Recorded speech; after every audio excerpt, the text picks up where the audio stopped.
Good Samaritan saves two stranded skiers in the backcountry. Why it's not the first time he's rescued people in that same area. Tonight, a Nevada woman and her son are crediting a backcountry guide for saving their lives. Friday, they mistakenly wandered into the backcountry beyond Blue Sky Basin at Vail Resorts. CBS 4's Andrea Lopez is live in the newsroom tonight. Andrea, these two are not the only people this man has rescued. No, they're not. In fact, Jesse Sinsack can often be found snowmobiling in the backcountry behind Blue Sky Basin.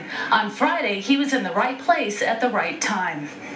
It was this untouched, the best ski of my life, picturesque snow just out of bounds at Blue Sky Basin on the backside of Vail Mountains that lured Hillary Scott. We decided to take a detour. And her son Dylan Arnold. We didn't even know that we were lost. They unknowingly skied into the backcountry beyond, thinking these downhill slopes would take them back to the ski area. Didn't really know what I was getting into. But they didn't. We made a big mistake. When Sky and her son reached the bottom of the valley, go out of bounds and then get back in, they realized they weren't where they wanted to be. We haven't seen anybody else's tracks anywhere.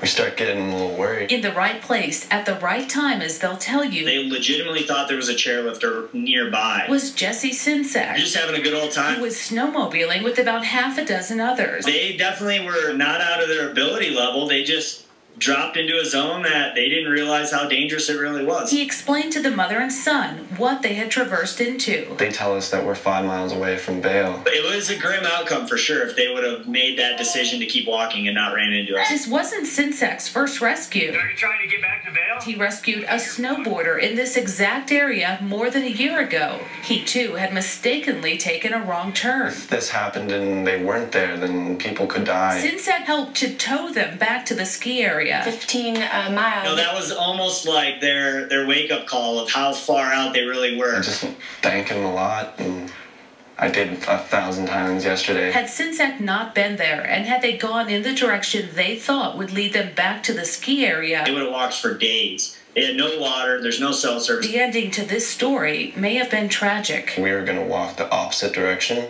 and they told us if we would have done that, it would have just kept going farther and farther into the wilderness, and we probably would have died.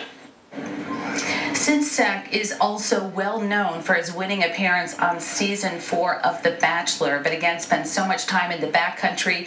Now, the mother and son tell us they did see backcountry signs, but again, they thought once they got to the bottom of the valley, they could get back to the ski areas. Sinsack towed them for 15 miles. Tom and Kathy. What a story. Very lucky to have a happy ending there.